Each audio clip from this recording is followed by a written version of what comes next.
Jadi saya masih sepatu saya ya udah yang sepatu gunung itu hancur, solnya ya lepas gitu karena kebakar, karena panas. Film. Sebelum Mas Arfan ke Banyuwangi, khususnya ke Papring, apa bayangannya tentang Banyuwangi? Banyuwangi, bayanganku sebenarnya kayak ini ya. Dari kampung untuk kampung. Hari ini kita akan bersama dengan Mas Arfan Sabran, salah satu produser yang sudah naik daun ya. Ulat ya. Oke, kita ingin ini sih sebenarnya kalau melihat latar belakang pendidikannya juga berbeda dengan apa yang dilakukan sekarang, dan itu juga sangat menarik ya. Karena orang kan kadang sudah terjebak pada latar belakangku begini, aku harus begini nih gitu. Padahal ada potensi lain yang bisa dikelola. Nah, bersama dengan Jelajah Kampung hari ini kita akan jalan-jalan ke Makassar, tepatnya kampung halamannya, untuk ngobrol sama Mas Arfan terkait dengan dunia perfilman yang masih image-nya sangat eksklusif. Eksklusif kalau untuk ngomongin film. Kalau ngomongin konten, enggak. Halo, selamat siang Mas Arfan. Ya, sehat ya? Ya. Ini kondisinya lagi iklimnya. Ya, lagi pengaruh cuaca gitu. Oh, pengaruh cuaca. Ini pertama kali ke Banyuwangi? Pertama kali ke Banyuwangi. Beberapa tahun yang lalu sih sempat di Bali ya, melihat Banyuwangi dari jauh saja. Kapan ya aku bisa? Dan sekarang bisa terrealisasi ke Banyuwangi. Ya, bisa ini nggak Mas Arfan, sebenarnya yang menarik, kalau Mas Arfan kan dikenal dengan julukan produser ya, atau sutradara gitu kan ya. Ya, dunia film lah. Ya. Nah, itu gimana sih? Apa keterpanggilan, ketertarikan? Sementara kalau melihat waktu sekolah memang di jurusan itu? Enggak, aku sarjana biologi di Universitas Hasanuddin di Makassar. Biologi malah. Biologi. Tapi waktu itu ya memang masa kecil, entah ya, apakah itu sebuah sinyal ataukah jadi masa kecil gue itu sama bapak dulu itu, almarhum bapak selalu ngajak aku memang keliling-keliling karena beliau suka pergi tinjau proyek bangunan pengawasan ya, di daerah-daerah di luar kota di Sulawesi Selatan waktu itu. Dan kami selalu ngobrol gitu. Dan yang paling terngiang selalu itu bapak selalu mengagumi orang-orang, kesabaran orang-orang itu, pembuat film kayak menunggu bunga mekar segala macam, itu kok bisa ya gitu, terus mengambil gambar. Jadi waktu itu program Flora dan Fauna di TVRI waktu itu. Jadi mungkin tanpa di alam bawah sadar saya mungkin lagi gitu ya, kayaknya seru nih bertualang gitu kan, kemudian bertemu banyak hal gitu.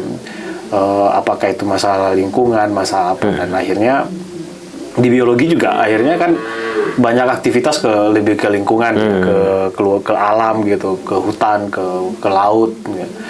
Dan ternyata rasa senang gitu, rasa senang bertemu banyak orang, terus ke tempat-tempat baru, mendengar cerita-cerita yang baru, sambil kemudian menyuarakan apa yang penting kita suarakan. Jadi itu menarik sih. Kalau sekarang sampai diawalinya mulai tahun berapa itu berkutat di film? Sebenarnya saya sudah membuat beberapa film pendek sebelum 2006 itu Eagle Award ya. Saya menghitungnya 2006 karena itu adalah proyek bisa dikatakan awal karir sebagai profesional gitu. Dalam artian memang benar-benar mengikuti sistem produksi yang pada umumnya gitu. Tapi sebelumnya sebenarnya sempat bereksplorasi bikin film-film pendek, walaupun juga sebenarnya kualitasnya nggak terlalu bagus, tapi belajar gitu. Waktu SMA juga sempat bikin profil sekolah, sejarahnya, terus bagaimana kemudian tantangannya dulu itu waktu sekolah itu, karena sekolah kan sejarahnya ya, jadi masa-masa masih hutan bambu waktu itu, ya udah akhirnya cari lokasi yang banyak bambunya segala macam, akhirnya bikin setting-setting seperti itu. Ya gitulah. Jadi dari 2006 waktu itu Eagle Award, di situ dapat workshop yang proper untuk saya, dan tahulah akhirnya terus masuk di komunitas perfilman Indonesia, kenal banyak sutradara, produser yang selama ini memproduksi film-film di Indonesia. Dari situlah kemudian belajar, tapi karena saya juga tidak punya sekolah film, akhirnya waktu itu saya memutuskan untuk mencari workshop, jadi banyak workshop lah. Lebih ke mengikuti workshop yang diselenggarakan oleh pihak film atau apa saja, siapa saja ya. Kemudian saya bilang, saya tertarik belajar ini. Bahkan tahun lalu Kemendikbud bikin workshop penulisan skenario, saya masih ikut juga, masih ikut yang belajar bagaimana struktur, karena memang kayak mentornya kan dari luar ya, dari luar. Kayaknya ini penting nih gitu. Jadi udah belajar bikin struktur, di situ baru lebih memahami lagi struktur cerita itu. Jadi memang tidak pernah selesai sih, belajar itu tidak pernah selesai. Betul. Sampai sekarang ada berapa film? Banyak ya. Puluhan. Tapi ya? kalau misalkan yang saya masukkan di portofolio itu yang bisa kita anggap sebagai merepresentasi karya saya. Sekarang baru akan meluncurkan film panjang kedua. Dan kalau film pendek mungkin bisa saya katakan yang merepresentasi sebagai karya saya itu adalah mungkin sekitar 5-7 film lah gitu. Yang lainnya banyak, tapi kan biasanya itu lebih menggambarkan program NGO tertentu atau lembaga tertentu, atau ada klien lah yang memang saya buatkan filmnya gitu. Tapi kalau secara proyek personal ya sekitar segitulah. Film pendek yang memang idenya dari saya, produksinya juga benar-benar saya perjuangkan kayak gitu. Nah itu filmnya bisa nggak ditonton di bioskop atau di mana itu? Rata-rata film saya targetnya adalah bioskop atau festival film di luar negeri dan di dalam negeri. Jadi biasanya kan kita nggak bisa langsung putar di Indonesia, karena di film itu ada istilahnya premier. Jadi biasanya festival-festival film itu akan memperebutkan world premiere. Kalau materi film itu bagus, dia akan mencoba mencari status world premiere-nya. Jadi di mana tayang di dunia pertama kali. Itu tidak boleh sembarangan, karena kalau kita sudah putar di Indonesia, mereka nggak bakal mau terima lagi gitu. Dan itu kita akan kehilangan kesempatan untuk misalkan ketemu stasiun TV atau pihak-pihak lain di seluruh dunia yang mau misalkan menggunakan film kita untuk edukasi, untuk tayangan mereka gitu. Jadi sistemnya seperti itu gitu. Jadi tidak sembarangan. Tapi ada beberapa juga yang kita kayak beberapa lembaga yang saya buatkan filmnya, akhirnya masukkan di channel YouTube-nya gitu. Bisa juga seperti itu. Atau di website saya ada beberapa yang saya coba saya pasangkan kayak yang channel News Asia, karena channel News Asia itu setelah tayang di TV mereka, stasiun TV mereka, biasa mereka akan putar tempatkan materinya itu di YouTube, di channel YouTube-nya mereka. Nah, itu berarti kita bisa nonton. Nah, di situ ada di website saya juga sih. Linknya langsung bisa ke sana gitu. Pernah filmnya jadi premier gitu? Film panjang pertama saya world premiere-nya di Swiss. Wih. Ya, festival Swiss ya. Swiss yang dulu film festival. Salah satu film bergengsi sih, festival film bergengsi. Dari situ kan marketnya akhirnya banyak ya. Akhirnya Al Jazeera mau putar untuk Timur Tengah. Terus Asian Premier itu di Korea Selatan. Terus untuk Southeast Asia Premier itu di Singapura. Terus di Indonesia kemarin di Jogja Netpack ya, di Jogja. Sekarang lagi cobain. Sekarang yang film kedua lagi nunggu sih. Dari beberapa karya yang sudah ini, yang paling ini ya, yang punya cerita atau prosesnya panjang itu yang mana ya? Yang baru-baru ini akan rilis, yang baru-baru memenangkan Piala Citra kemarin tahun lalu di Festival Film Indonesia. Ini kita belum rilis, tapi ini yang memang agak panjang ya, karena ini rilisnya kan rencana tahun ini kan 2023. Tapi project awalnya itu ya waktu film pertama saya, yang film pendek pertama saya yang di Eagle Award itu tahun 2006. Jadi bisa dikatakan ya kalau memang bisa dikatakan ya prosesnya sejak dari 2006 itu. Setelah lahirkan film pendeknya, film panjangnya nanti akan tayang mudah-mudahan bisa bulan. Apa itu judul yang ini? Yang film yang di 2006? Film panjang ini Nawa, An Island Calling. Ini Nawa itu berasal dari falsafah Bugis. Yang artinya ketulusan hati melakukan hal-hal yang baik. Kan banyak juga tulus tapi jahat. Iya. Jadi ini Nawa gitu. Itu apakah apa ya? Kalau yang film-film atau cerita tulisan-tulisan yang berseri itu apa namanya itu? Series Nah itu bagian dari series pertama, kedua atau seperti apa? sebenarnya tidak, karena karena ceritanya benar-benar beda. Jadi bisa dikatakan series itu kalau biasanya bersambung antara satu dengan yang lain. Sebenarnya bersambung, tapi secara struktur cerita tidak. Jadi misalkan secara isu, kalau isu Suster Apung itu mungkin lebih banyak bicara tentang kesehatan, pelayanan kesehatan di pulau-pulau. Kalau yang di Ninawa ini lebih bicara tentang ibu dan anak yang kemudian karena masalah beberapa tahun yang lalu terjadi rekonsiliasi dan bagaimana si anaknya ini kemudian yang akhirnya bekerja di pulau yang sama itu mencoba tetap menyeimbangkan juga antara keluarga dan pekerjaan. Tokohnya masih sama dengan yang di 2000? Ibunya masih sama, jadi si Bu Rabia ini, Suster Apung ini masih sama. Cuman sekarang saya mengikuti anaknya lagi, yang kemudian dan cucu-cucunya. Gitu. Jadi 3 generasi, menunggu 3 generasi. Ada beberapa film yang sampai mempertaruhkan diri kita atau prosesnya, ada nggak yang tantangannya lebih berat gitu waktu pengambilan film? Iya, rata-rata sih biasa sih banyak resiko ya. Kayak misalkan selama proses syuting Suster Apung dan ini Nawa ini kan di Laut Flores ya, di Kepulauan Likon Tangaya. Jadi satu hari satu malam dari Makassar, dari kapal kayu kecil. Kalau lihat kapal kayu di pelabuhan yang ada layar-layar kecilnya, pakai itu. Tapi satu hari satu malam melaut. Ya kalau lagi cuaca buruk ya benar-benar basah dan segala macam, dan resiko juga ini. Pernah satu kali harusnya satu hari satu malam, tapi akhirnya 3 hari 3 malam di laut. Dan orang-orang di pulau udah menunggu dan mulai khawatir kan.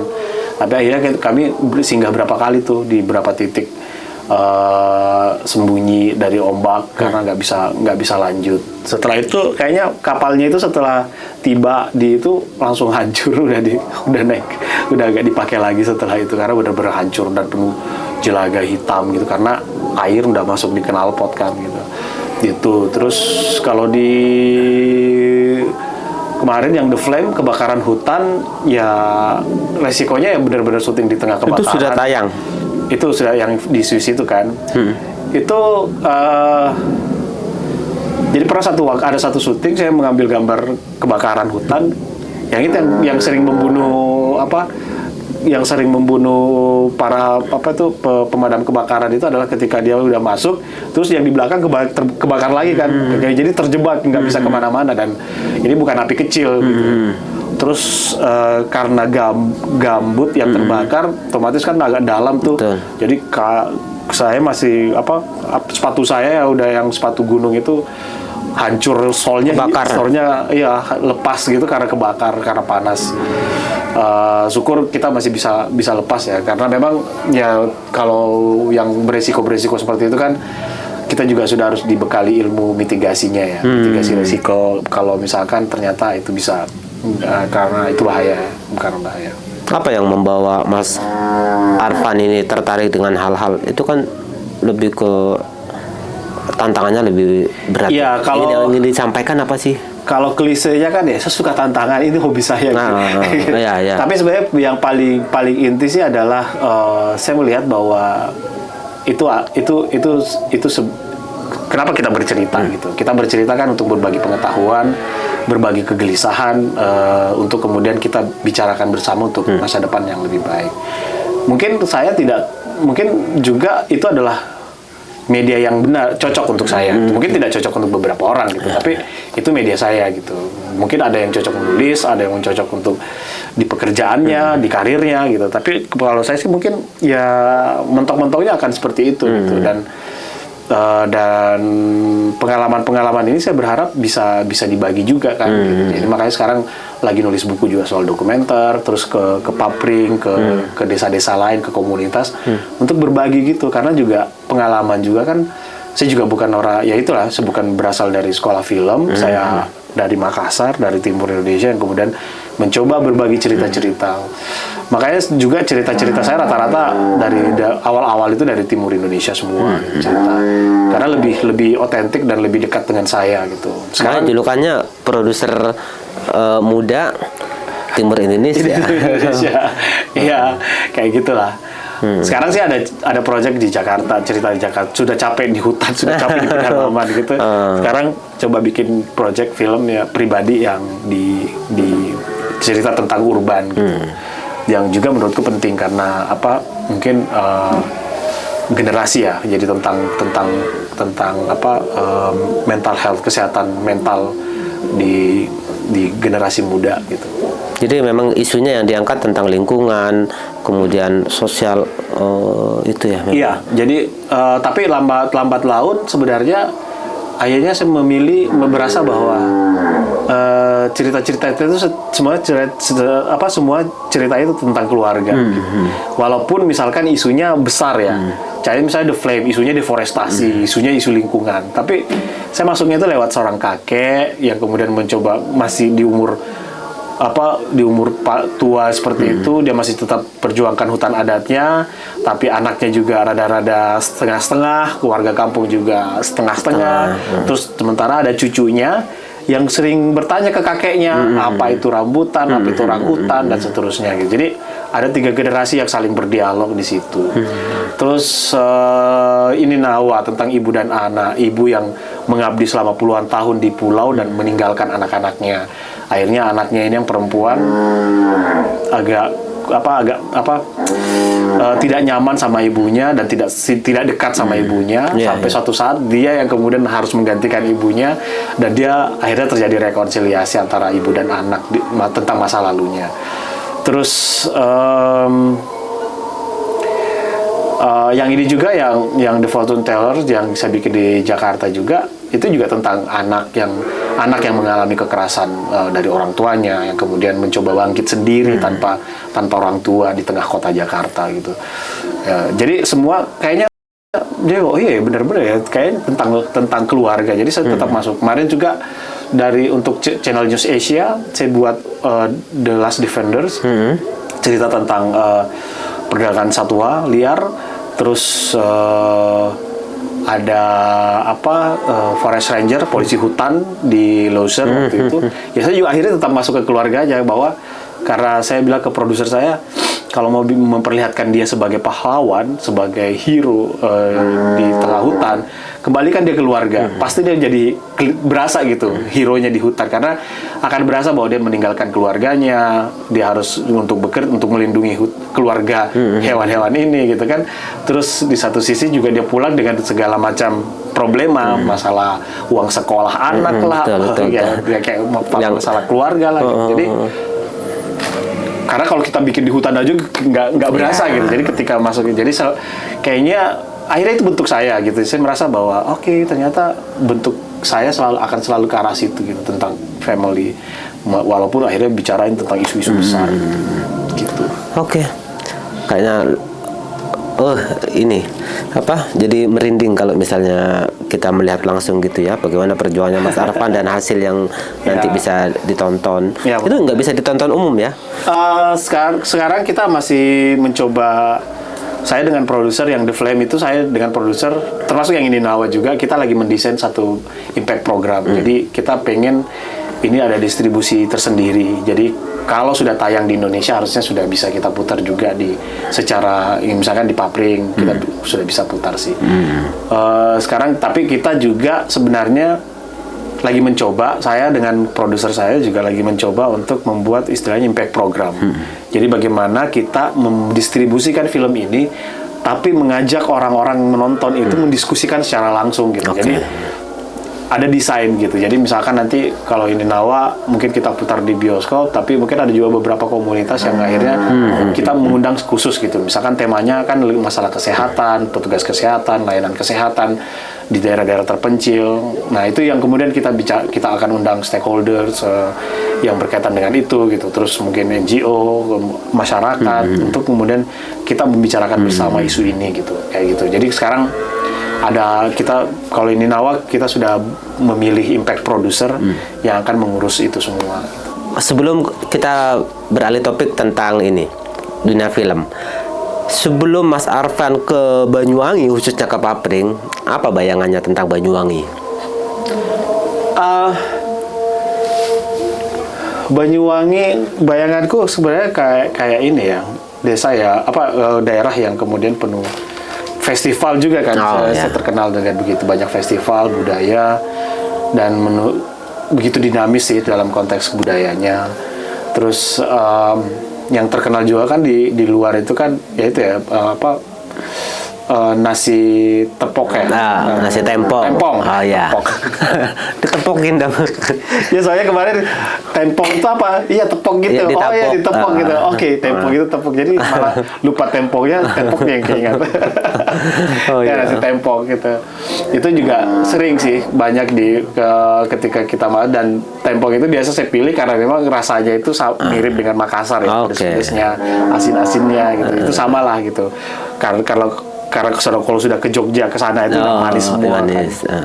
Udah beda banget dengan tes Makassar.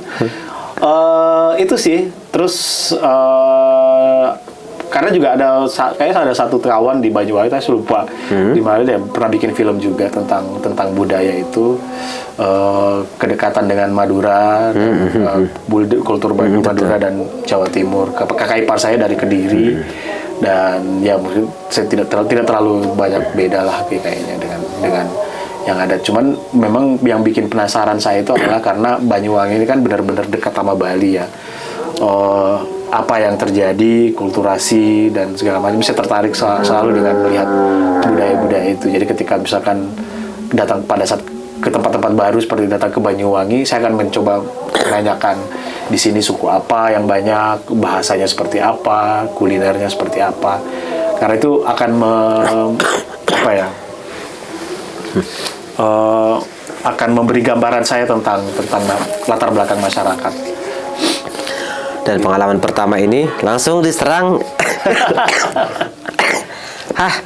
langsung diserang iklim yang tidak bersahabat ini. Iya, tapi dan misalnya Papring kan udah lama ya pengen kesini dengan Mas Widi, ketemu Mas Widi di Jakarta, terus melihat gambaran-gambaran tentang Papring, tentang ini, dan memang penasaran sih sudah begitu lama.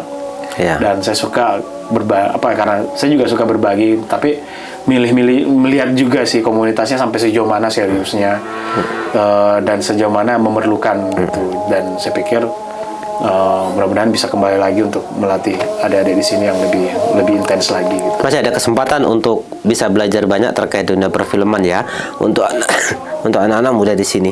Iya. Saya sih biasanya tidak hanya mengajar, tapi mencoba membuka akses atau membekali adik-adik bahwa dia bisa mencari ilmu di tempat lain gitu, dengan misalkan mengajarkan bagaimana membuat proposal. Jadi paling tidak dia satu waktu ada workshop dia bisa langsung ikut, karena itu penting sih. Karena dan saya pikir jumlah workshop sekarang lebih banyak ya dari banding dulu, ilmu juga lebih banyak. Saya lihat di sini kemampuan mereka sudah secara teknis, penggunaan kamera, audio dan seterusnya udah lengkap lah, udah bisa lah. Dan itu memang juga banjir sih ilmu itu di YouTube. Ya betul. Nah yang susah itu adalah bagaimana membuat konsep cerita dari ide, kemudian dituliskan, kemudian diturunkan menjadi sebuah desain produksi, dan kemudian menjadi film. Nah ini yang perlu tahapan-tahapan yang penting dan beberapa kolaborasi gitu, karena memang film itu kan bukan, walaupun sutradara yang sering tunggu ini filmnya Arfan gitu, padahal karya saya adalah karya teman-teman karya terbaik dari teman-teman yang terlibat di produksi ini gitu. Saya selalu percaya itu gitu. Oke. Dan mudah-mudahan teman-teman juga bersemangat. Di sesi berikutnya kita akan lebih bukan kemarin tidak serius nih, tapi Iya. akan lebih fokus sebenarnya ya. Iya, iya. Akan lebih Sebenarnya fokus. metode yang kemarin serius juga, cuman memang lebih penggambaran saja seperti ini karena kan juga tidak bisa langsung Ya, tidak bisa disamakan juga kan langsung seperti itu. Oh, kalau saya mengajar memang di mahasiswa film atau mahasiswa komunikasi itu kan beda lagi cara masuknya. Nah, kalau komunitas kayak di desa kan juga tidak bisa ini kayak misalkan tiba-tiba saya ngomong tentang sinematografi sementara yang hadir dari petani ini kan nggak mungkin. Saya juga nggak berharap dia jadi filmmaker. Oke. Kalau semua jadi filmmaker siapa yang jadi petani? Lah ya. Tapi paling betul. tidak ada kesadaran media bahwa apa yang dia lakukan media itu bisa mereka gunakan juga untuk memaksimalkan Ya, hasil pertanian. itu juga seirama dengan harapan kita bahwa salah satu fokus bagaimana membanggakan petani yang image-nya selalu tidak pernah di-up gitu, ya mendokumentasikan. Iya. Ya, seperti itu sih. Penyadap pinus yang mana orang tuanya mereka, dan harapannya teman-teman lah yang mewakili nanti. Iya, karena sebenarnya ya petani juga harus merebut media itu gitu. Karena selama ini kan akhirnya kan yang muncul yang viral itu kan mereka yang tajir-tajir saja, yang pekerja yang memang hedon. Akhirnya kan anak-anak kita lebih milih pengen menjadi YouTubers gitu Ya, kan. betul. Tapi kalau petani berhasil merebut itu bahwa bertani itu penting, bertani itu berkebun itu menyenangkan, itu anak-anak juga pasti pengen menjadi seperti itu gitu ya. Itu kita harus, makanya itu saya bawa kita harus juga merebut itu gitu. Cuman tidak bisa juga minta mereka bikin kontennya kan. Nah, ini anak-anak muda yang memang beberapa yang fokus, ya sudah ini kita coba gali untuk kemudian mereka kolaborasi. Terima kasih Mas Arfan. Sebelum kita tutup, harapannya seperti apa? Harapan saya di Papregede juga ada anak-anak muda yang kemudian bisa belajar tentang storytelling, menguasai masalah persoalan pilihan apakah dia mau jadi filmmaker atau tidak, itu kan persoalan pilihan. Yeah. Tapi paling tidak ada wawasan baru yang kemudian akhirnya dia bisa memilih. Kedua, selama itu juga kemudian dia mencoba mempraktekkan bagaimana menggunakan media itu ke hal-hal yang baik, karena media itu juga bisa hal-hal buruk untuk komunitasnya, untuk komunitas di Papring, dan bisa lebih dalam lagi masuk.